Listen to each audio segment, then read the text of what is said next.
All right, hello everybody. It's the Meista from Brews and Tunes. Cheers. I am absolutely thrilled today. I am chatting with the one and only Ryder Johnson, drummer extraordinaire from the Mighty Razor, as well as Rippr'd and several other killer bands. Ryder, thank you so much for chatting with me today. How you doing, my friend? No problem. And it's Rippr'd. Oh, Rippr'd. Did I say Ripper? Oh shit. You Sorry. said Rip. We'll get Oh, Rip later. We'll get yeah, Rip yeah. later. Yeah, We'll do Rippr'd. Sorry, Rippr'd. I'm so sorry. I can't believe I did It's all that. good. Yeah, It's all yeah. good. Killer band, by the way. Thank Yeah, great stuff. Yeah, cool. That's so good to be talking with you, my friend. How you doing? How you are things too. going? I'm good. I'm good. Just busy jamming, man. We're getting ready for I got a couple weeks. I got England and Sweden Oh, cool. doing those with Razor. So we're back in the saddle playing some of the new shit. Nice. And we got just a killer set lined up, man. We got a few good new ones in there scattered out with the classics. So I Nice. think it's gonna be a good one. Yeah. And speaking of, I mean, the new album, I've got a copy right here on vinyl. Hell yeah. There you Cycle go. of Content. It's such a killer album. And Thanks, man. I can't stop listening to it. It just, I mean, since it came out, it was September, right? I know it was very recent. September 27th. Yeah, late Yeah, just September. yeah, so less than a month. And yeah, it's one of those, it just constant, it's one of those albums I put on, it finishes, and I flip it right back over and just start just There you keep go, man. going. I'm happy. I'm happy. I'm really happy. We put a lot of hard work into it. Everybody's fired on all cylinders on that album. So Nice. I'm proud of it. And there's obviously the songs that I like. I have my personal favorites and stuff, but yeah, I'm excited to get out. I just want to see what the audience is gonna do live when we whip Mm, some of these out, right? yeah. Yeah. I mean, what I love about it is it feels, I mean, it's got a very fresh sound, but it also feels like Razor. I mean, it feels like 80s Razor. I mean, as soon as you hear it, you're like, it's fucking Razor. It's like, Yeah, it's dude. great. Yeah, Dave doesn't slow down. he Yeah. just he just that I don't think that right hand's ever stopped. Right. Like like it's ridiculous. He'll come. I remember years ago when he came to me with the new tracks and he just started playing it. I'm like, Jesus, boss! Like a right hand's gonna roll right off, man. Yeah, It's gonna yeah. snap Well, right off your arm. and the great thing too is, I mean, you've been in the band for quite a while, like Yeah. 2014-ish, around there. But 2014 ish. Yeah. this is the first full album you've actually played on, right? I mean, this is Yeah, man. It was cool because I left for a bit. I did take some time away, and it wasn't too long. And then I had a buddy come in. Reef is a really good friend of mine, and he came in, did his duties, and then you know, we just everything came back, and I ended up coming back in the band, and yeah, we were talking about this album forever, and it just seemed like it was never gonna happen. Everything there was always a wrench getting thrown in somewhere, some way, yeah. and then finally to have it to hold it was a crowning achievement for me because it's just like it's just been talked about for so long. Hell, we have Yeah. a shirt. It's just we there was a lot of times they're supposed to come out. We have a shirt that says Cyclic Contempt 2017, but then things happened, and then the pandemic happened, and then it's just kind of snowballed, Yeah. and finally the fans got it. Fans love it, and that's what we're all really happy about. Yeah, I remember, it must have been 2018, maybe 2019. There's somebody had loaded a YouTube video of you guys playing a club in Los Angeles, and I think you play one or two tracks, maybe. Because it seems like I remember somebody saying like, "Oh, here's a new track," and like, "New track? What are you talking about?" Uh, Oh, I don't think that was 2019. That was before that. okay. We were in I don't know if we played it in did we I don't know if we played it in LA. I know we played it in Manitoba Metal Fest in like Okay. 2017. Maybe We that's what played I'm thinking. All Fist Fighting. Yeah, yeah. Maybe Yeah, that's that was the what I only saw. one we played so far. I don't think we ever did Punch Your Face It. I think we were going to, but I know we played All Fist Fighting. Okay, that must be what it was. Because I remember, yeah, it was announced like, here's a new track, and like, new track. What are you talking about? Like, there's no new album. Oh What? yeah, we were gonna go and do it. We were Yeah, right there. Everything was written. We just needed We just needed lyrics and stuff, and then it just, as I said, everything falls and one thing after another, and it's this, that, the other thing, and as obviously with Dave and what he went through, it was just a lot of shit, right? Yeah, yeah. And I was really curious. So, as we talked, mentioned, yeah, you joined the band around 2014-ish. How did Yeah. you get involved with Razor in the first place? I was curious. Well, You're a bit younger, obviously, than the band. yeah, yeah. Basically what happened was I started playing music when I was 18. Okay. Like started like in bands, really getting into it and drumming. And then I formed a band with some of my high school friends. We were doing thrash called the Assailant, and that started kind of kicking off.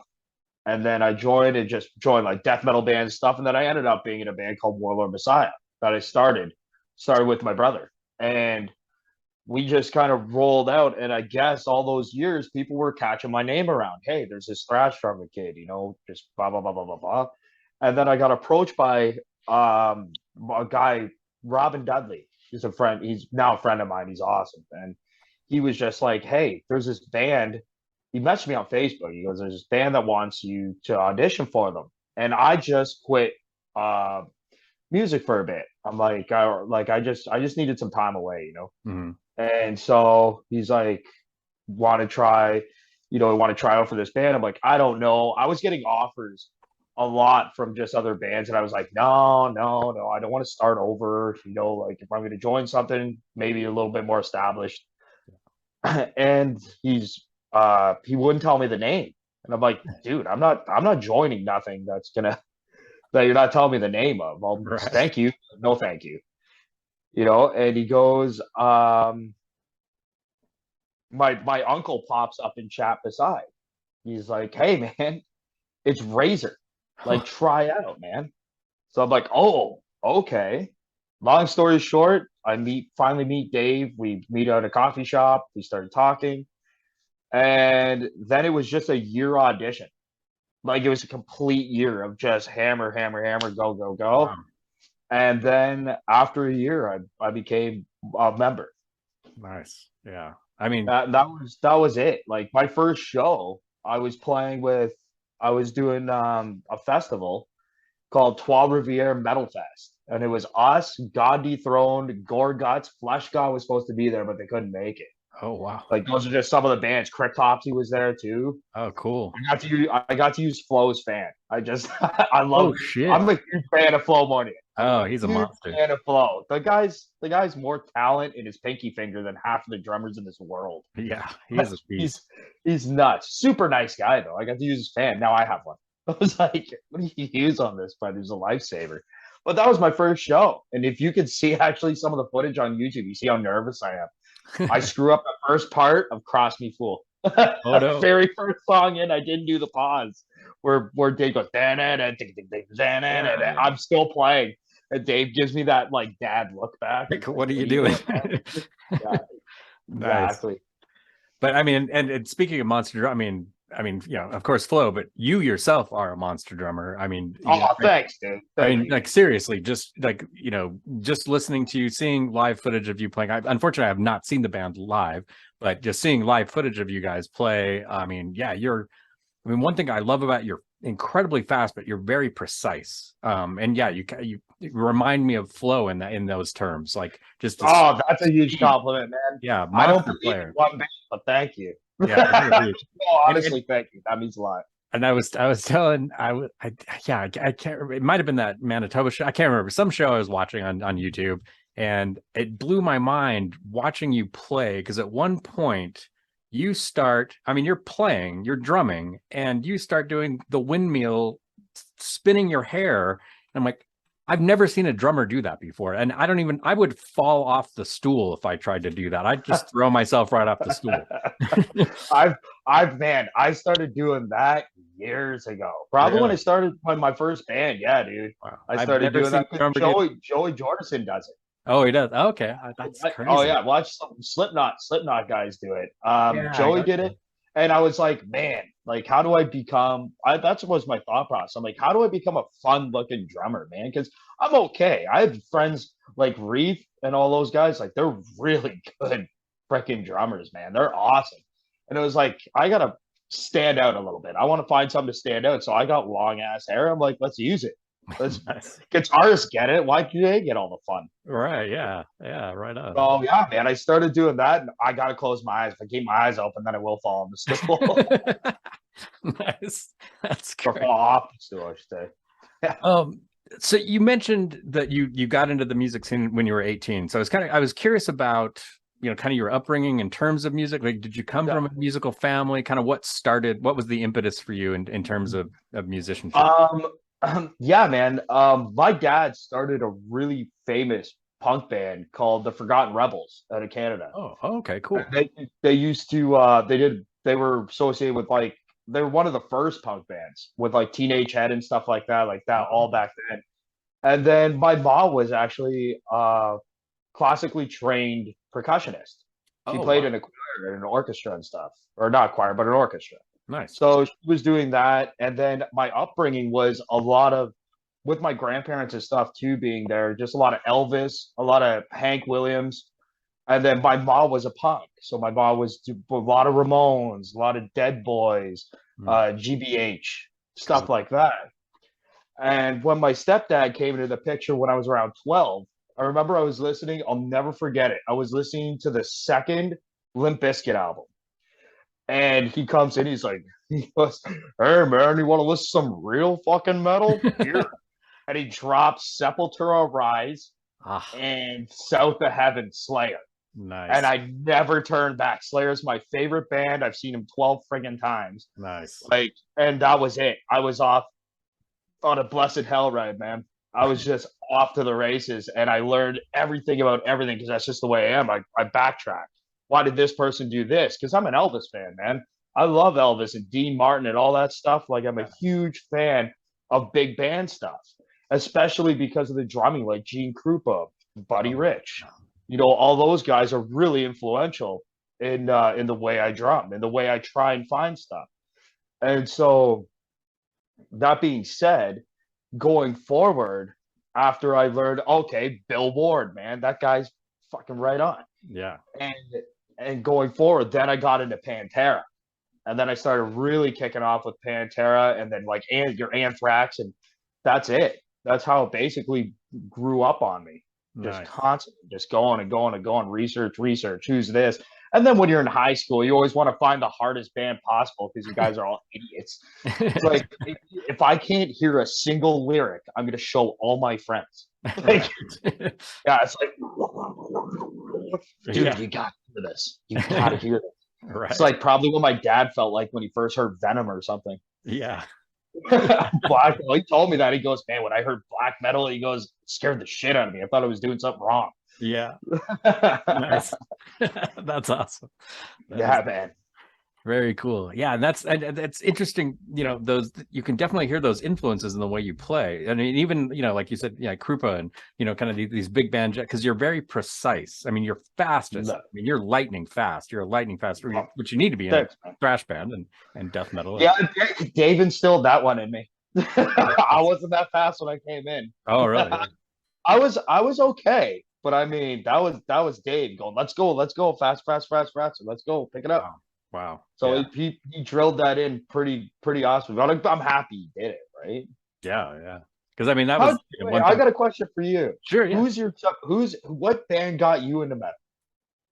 Ooh, that's a good question. Because everybody's got their start. Mine's Slayer. Like, well, no, I'll say Slipknot and Limp Bizkit, but like, you know what I mean? Like, really getting into Slayer and Sepultura. So I guess like in terms of when I was young, like the first thing I just because I was MTV generation of I was born in the 70s and early 70s, and so yeah, like high school, junior high, high school, early 80s. So yeah, I would have been in junior high, maybe late elementary school, and I think I remember seeing Quiet Riot on MTV, and I'm like, what is this? Right on. And I mean, and now it's they're not that heavy, but for me at the time, because I was listening to like Duran, so like I heard I heard Quiet Riot and went, whoa, this is cool, what's this, and Def Leppard and that kind of stuff. But I think as far as like the heavier stuff, I'm trying to remember what I guess it would have been high school. There was this, it wasn't a pirate radio station, but it was a radio station that was not local to where I lived, that was, Yeah. getting piped in somehow. And they played, and it was like on AM, and it was really hard to find it. You could, sometimes it would come in and out, and they played just thrash metal.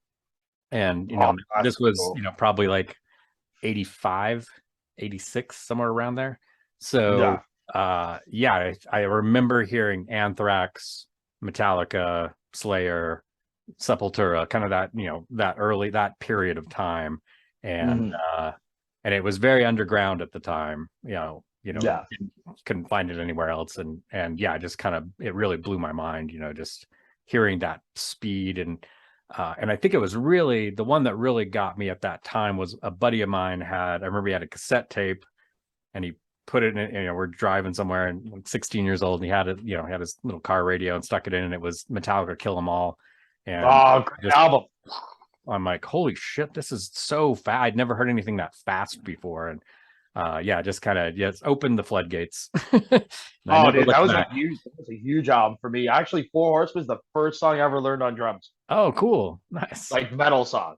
Like the Nice. first song. It was, oh man, first song I covered with a band and everything. I thought I was the coolest kid in school Right. because me and three other dudes knew how to play Four Horsemen. We go to a local music store, Sherwood Music here in Kitchener. And at lunch, we would go and they loved it. They'd just be like, I'd have the little electric drum set there. They pull out little amps and we just jam for them because we had 2 periods of lunch. Nice. It That's was cool. awesome. We jammed every day pretty much. It was a Nice. blast. That's really cool. Did that kind of, I would imagine that probably got the taste for, performing, maybe like, oh, hey, this is pretty cool. Like playing in Well, front of people. And I always liked doing that because I did like for a bit I did acting and stuff, and oh, I okay, was like, cool. and I did like commercials and all that jazz, and Oh, really? I just yeah, man, and I did like I just always liked entertaining people ever since I was a little kid. I go out and do like little stuff for my family or whatever, or just just try and be a class clown, try and make people laugh or do something. It's crazy to sit there and think that you can create something, anything in the world, and it can cause somebody to have an emotion. In Yeah. the sense of like, I'm not saying like, hey, if you tell somebody to fuck off, they're gonna get mad. That's creating emotion. Essentially, it is. But I mean, like writing a song and somebody's had a shit day, and for that 3 minutes and 15 seconds, that person doesn't remember that their boss is an asshole. They think Right. of this is the coolest moment possible, and I want to keep living this because they have all that dopamine and serotonin going through their head.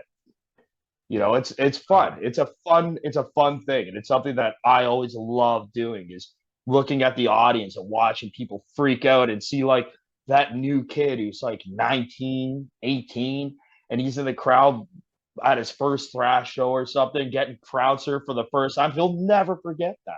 oh, yeah. Yeah, definitely. Yeah.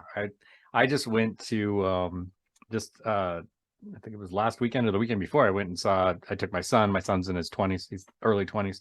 We went and saw Raven, old speed metal band Raven. Oh, Mike And just went out here in oh, Toronto. cool, cool. And it was, Yeah, yeah, my son, I mean, I loved it. It was great. I'm a huge Raven fan, but yeah, my yeah. son didn't really know them, and I had an extra ticket. I'm like, hey, do you want to come? And he's like, sure. And he, like, we were right up front, like right at the stage, and he went nuts. I mean, he was just banging his head. Like it was so cool. And then after the show, he's like, I want to go meet them. I'm like, yeah, let's go. He got his picture with the whole, all the band Oh, members. And Mark and John are such wicked dudes, oh, man. they're so nice. Yeah, so down to earth. And Matt's super cool. And yeah, great drummer. Yeah. Yeah, just Oh my God, guy's a legend. yeah. That So it was, drummer's a legend. yeah, it was really fun. Yeah, it was cool. But yeah, I loved, yeah, that same, yeah, just seeing the joy on somebody's face from music it's got to be pretty cool to be up on Oh stage yeah. and look out and just see that, yeah, that sheer joy. Well, exactly. Or just seeing somebody listen to an album for the first time they never knew existed, Yeah, and they're like, yeah, "This is the coolest," and they become that lifelong fan. Like right. I wish I could see anybody's like I've never seen it yet, but I love to is to see somebody's face when they listen to just like a new band or something, and you're sitting there on the outside and they're fucking losing their mind. Yeah, They definitely. become that lifelong fan. Right there, you saw that exact moment. They're going to buy everything from that fan Yeah, yeah, until they jump the shark. Then that's right. over. Yeah, yeah, yeah, yeah, exactly. Yeah, that's true. But yeah, and I think even I felt that way with Cycle. You know, and it was cool because because I've been a Razor fan for a long time, but just putting Yeah. the new album on, it was like going back in time, like that same, like that teenage joy of listening to thrash metal, like just came flooding back to me, because Makes you want to go spray paint something, doesn't it? Be a yeah, little yeah, jaded. yeah, because now I'm an old crusty old guy now, and but yeah, just that, like as soon as that came on, I'm like, Yeah. yeah, I want to get in the pit. Like, Yeah.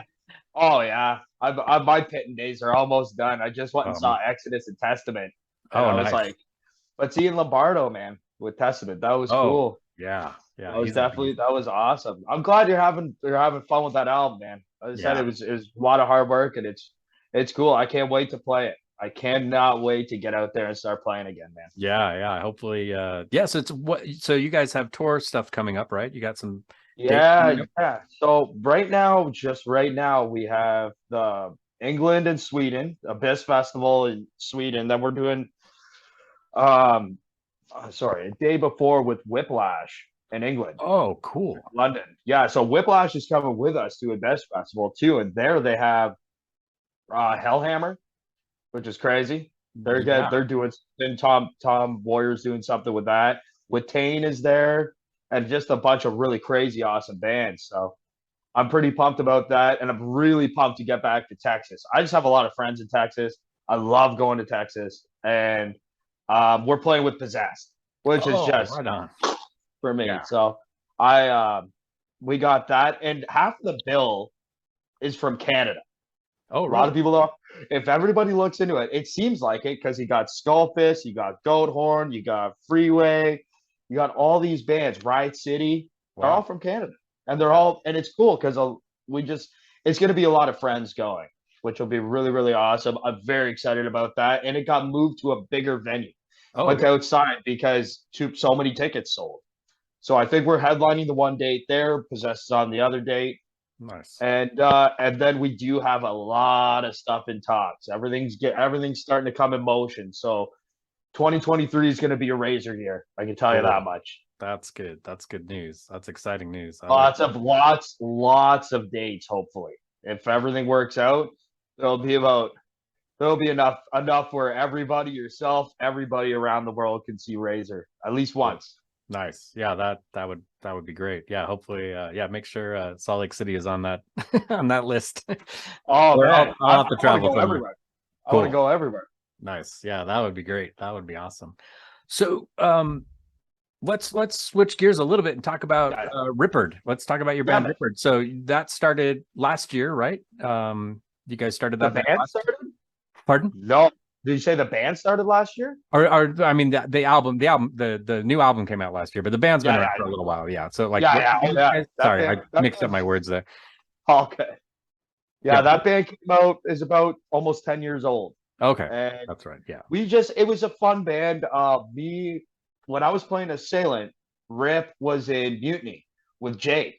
Oh, okay. And so actually, and my brother Will we've always been in bands in and out and stuff, but I've known everybody in that band for a really long time, not including my brother, obviously, but I've known those guys for a really long time. So when I started playing with Scott, it was me and Scott, which is Rip, and then Will just kind of walked in one day. It was just me and Scott messing around, just jamming. We were writing two trash and thrash actually, Oh, okay. and just like, hey, can I just jam with you guys for a little bit? I'm like, yeah, sure. So because we are gonna go out to the bar later, and he hopped on, and it was just natural form. So we're like, you're in.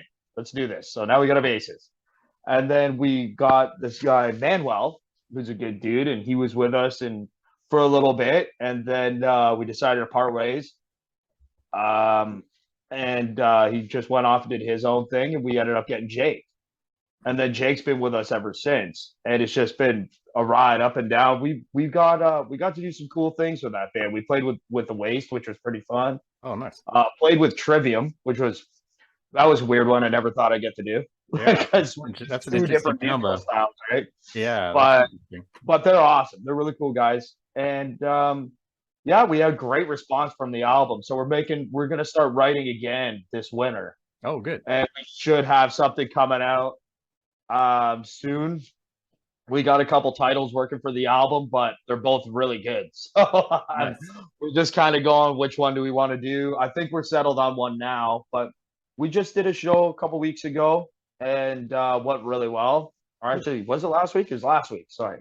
All right. Last week. And then we got another one 19th in Toronto with Sledgehammer. So that's going to be a really good one as well. Oh, cool. And that's our last one for the year. And then we're not doing I'm kind of happy. I'm not doing anything through the winter because I get to write. So Oh, nice. be a good time. Yeah. Yeah, and that's really fun band. I mean, yeah, Red, White, and Rippr'd. Great album. Great I album. got that from Motley Crue. That's where I got that title. That is how I came up with that. Oh, nice. Yeah, that's Red, White, and Crew, right? Yeah. Awesome. Yeah, I was just like because I was watching behind the music for that. Oh, nice. Sorry, Motley Crue. Sue me. No, that's cool. Yeah, I mean, just so for people that aren't familiar with the band, it's kind of old school, fast thrash metal, irreverent humor, hysteria. I mean, lots of kind of party drinking songs. Really fun, just a fun band. Maybe offensive to some people. That's their problem. But Yeah. But in a fun, irreverent sort of way. It's like, oh yeah, I mean, just you guys have some really funny lyrics, but just a little different than Razor, I guess. But just a killer band, really fun stuff. I have a blast in that band. just looking out at the audience with some of those tunes start striking and Scott starts singing some of that stuff, and I just shake my head because you'll just watch somebody go that hasn't heard us go like here's a quick story. After the pandemic, the first show we did was our buddy's wedding. Oh shit. That is not a lie. We did our buddy Moose's wedding, and we're playing at this very expensive cottage.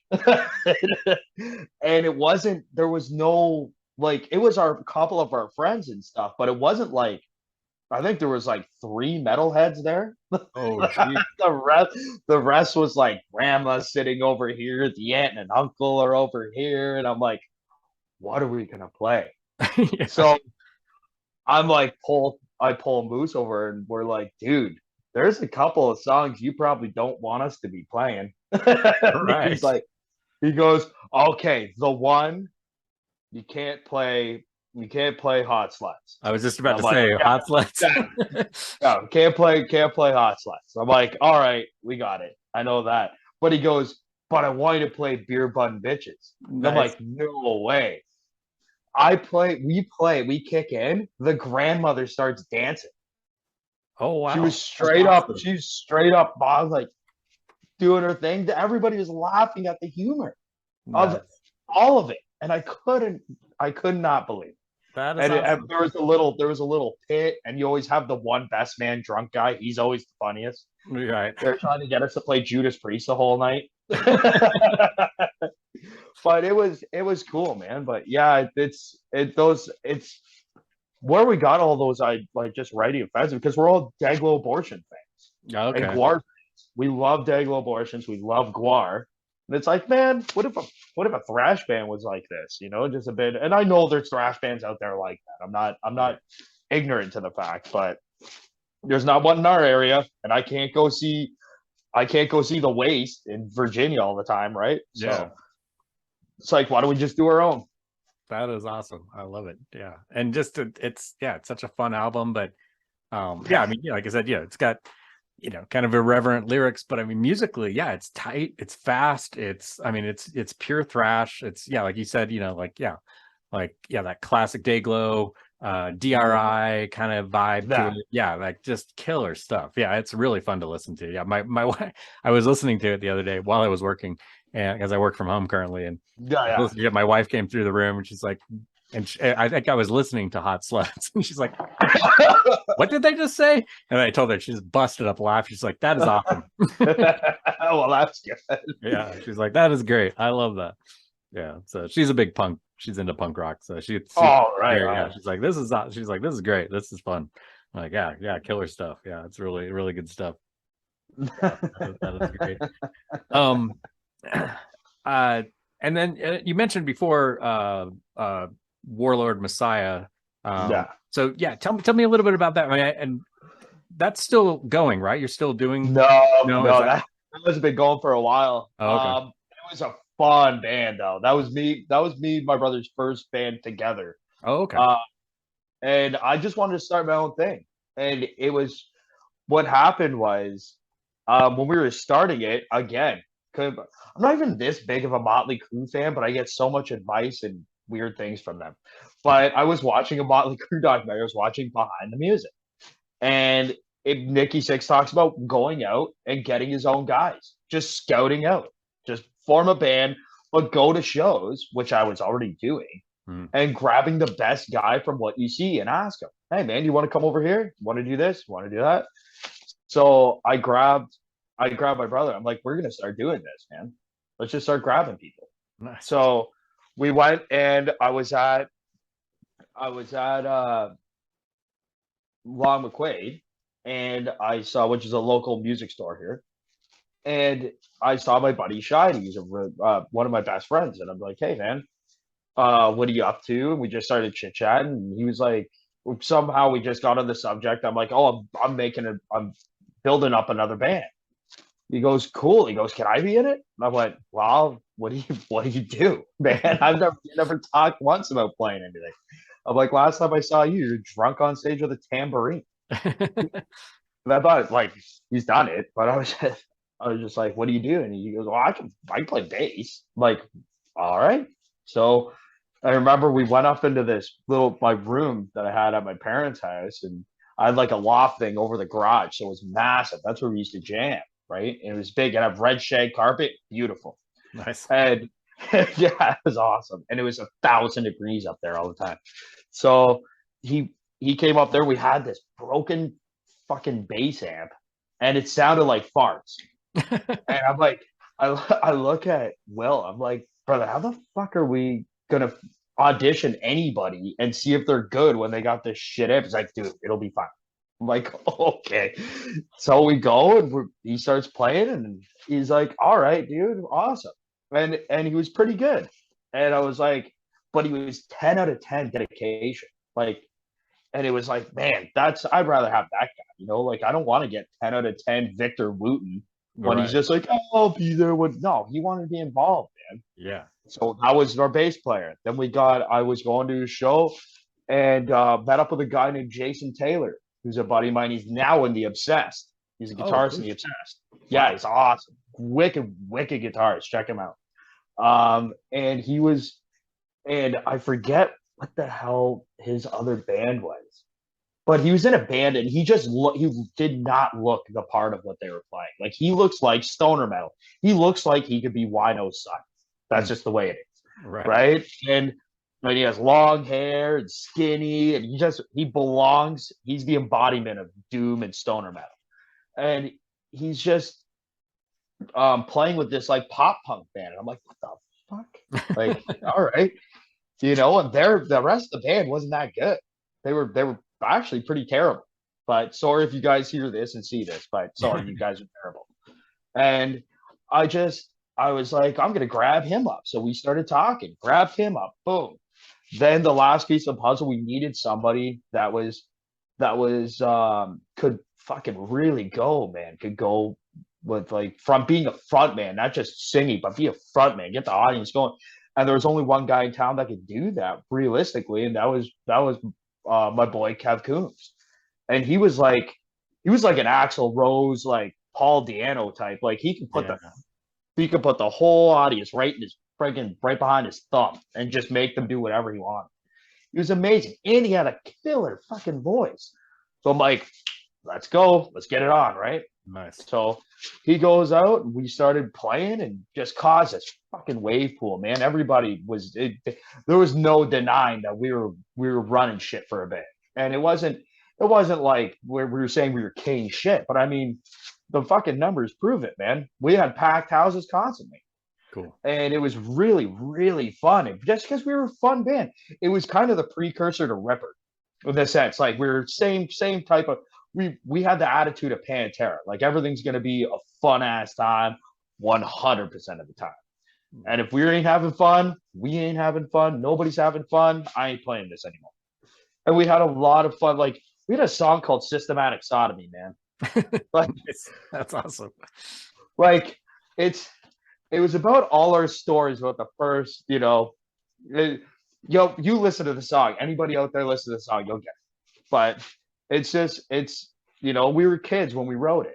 And we were just like, well, not kids, but I mean it's kid to me now. We were 20 something or whatever. But it was it was a fun time. Like when we all grew as musicians and we just kind of started really getting into it. And then that's when, all the razors started coming in. And for a bit, I was in Warlord and Raze. Okay. Yeah. I would say, yeah.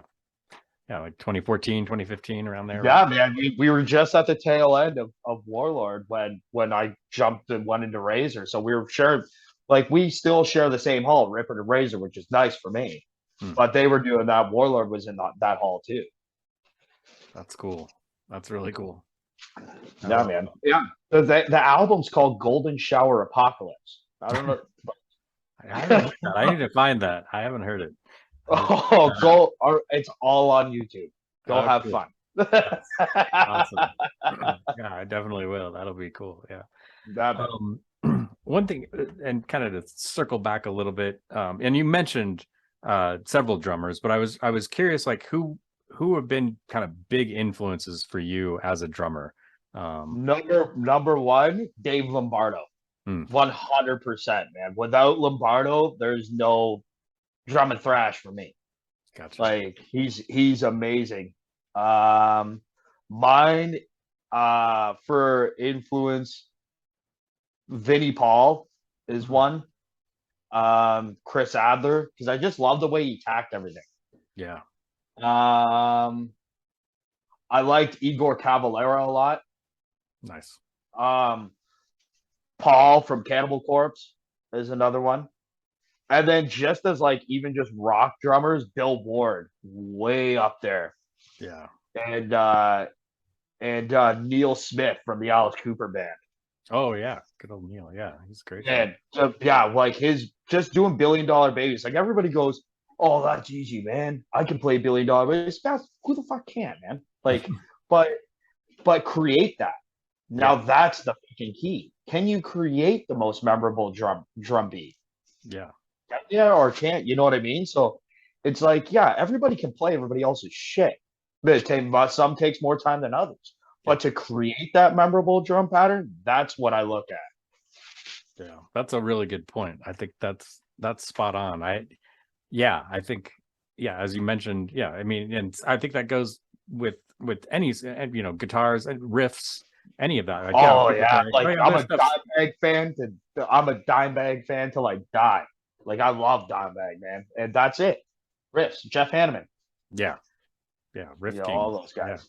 Yeah. Who are your influences? Who's your top 5? And it could be guitarists. I'll just say top 5 musicians. Oh, that's a loaded question. That's tricky. I'm not a musician myself. So no, as a fan, like you look and you go, yo, that's Dio, that's my guy. Or yeah, that's big, man. So I'm a massive Iron Maiden fan. So Steve Harris, is as far as bass work and just songwriting in general, I think he's incredible. Geez, I guess it kind of depends on the genre, subgenre that I'm, there's so many, it's so hard. As far as like vocalists, I'm a massive Judas Priest fan. So Rob Halford, Dio, you mentioned Dio's. I mean, Dio. Oh yeah.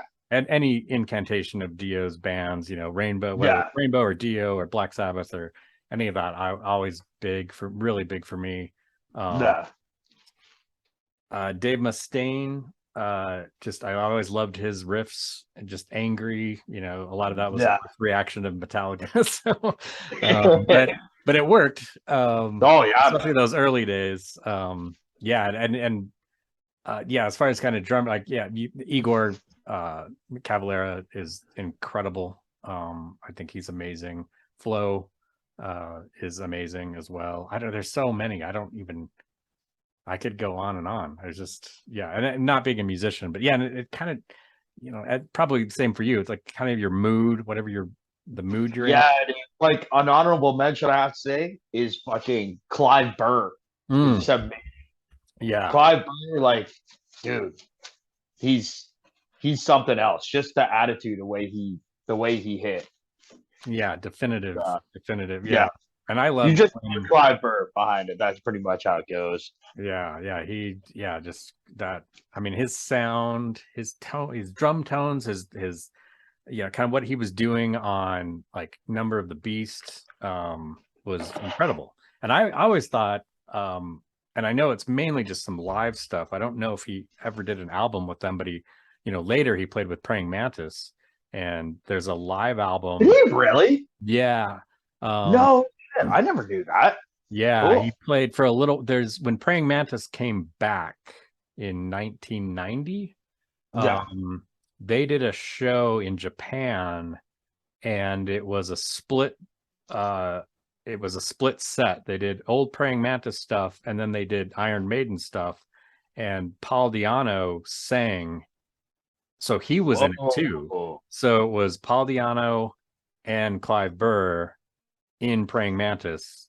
Wow, it's incredible. It's amazing. Yeah. So I think Chris Troy sang all the Praying Mantis stuff, but then Paul Di'Anno took over and sang the you should look for that. It's a really cool. I don't know if it's on vinyl. Definitely do that after this. Yeah, it's really good. Yeah, I found it. I'm trying to remember where I found it.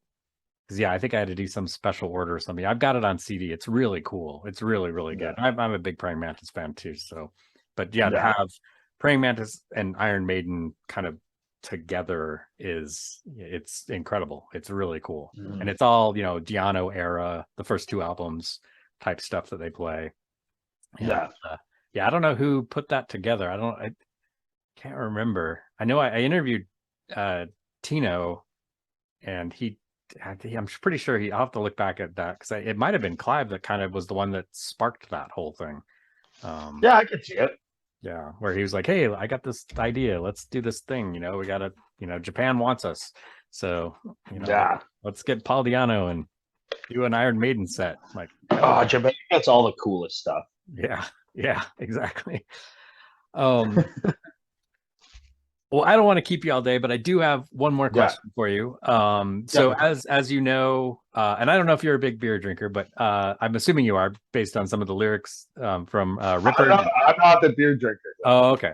I'm the whiskey drinker. Oh, you're a whiskey drinker. Okay, well, I'll change it a little bit. So, you know, my page is Brews and Tunes, and I pair metal with beer. So it's a Saturday night, you know, Ryder, you're hanging out at home. What whiskey are you drinking? What album are you spinning? What's your pairing? This is me and Scott's weekends every weekend. So normally, like Scott likes Stella and stuff. But for me, I'm always drinking Weiser's Deluxe, or I'm drinking Crown Royal, and I'm listening to either Pantera or I'm listening to Slayer albums, Far Beyond Driven, Pantera Far Beyond Driven. Cool. Or I'm listening to Slayer, All Go Seasons. Nice. On that. Or I'm listening to Exodus, Bonded by Blood. Oh, great album. Man, that's a great album. Cool. Hell yeah. Yeah, Gary Holt.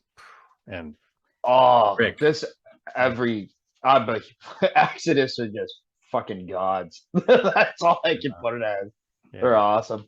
The H-bomb, right? Isn't that what the you know, Rick and Gary back in the day, then they called themselves the H-bomb or something like that, the two H's, or I can't remember what they something like. I mean, and Rick hasn't been in the band for a while, but wasn't it I thought it was the dynamic duo. Maybe that's what it was. Yeah, I can't remember. Because you got Steve. I know Steve Perry and Steven Tyler were the Toxic Twins. Yeah, yeah, But yeah. yeah, no, Great. I actually got an original Exodus shirt my dad gave me. I have an Oh, original cool. Bond of My Blood shirt. Oh, It's that's white. awesome. The original cover on it. Oh, that's awesome. Yeah, Yeah, man. such a great album. And that's such a good Oh, album. hell yeah. Yeah, perfection. Well, Ryder, this has been a pleasure and an honor chatting with you. Hey, Had a man, I'll lot be of back fun. anytime you ask me. This was blast. Awesome, awesome. Yeah, and yeah, if you know, for everybody out there, definitely pick up the new Razor album, Circle of Contempt. It's excellent. It's such a great album. And if you look in the description below, there are links to Razor and to Rippr'd. Definitely check them out. You know, Rippr'd's on Bandcamp, so you can pick up the Red, White, and Ripped album, which is excellent. And then, of course, as I mentioned, grab a copy of the new Razor album. It's one of the best thrash albums out there. Definitely, it's fantastic, and hopefully we'll all see you on the road very soon. Fuck yeah. And if we do, we come to Salt Lake City. Me and you are doing a shot, motherfucker. Hell yeah, hell yes. Hell yeah. Right there. Right on. Thank you, sir. Good No talking to problem. you, my friend.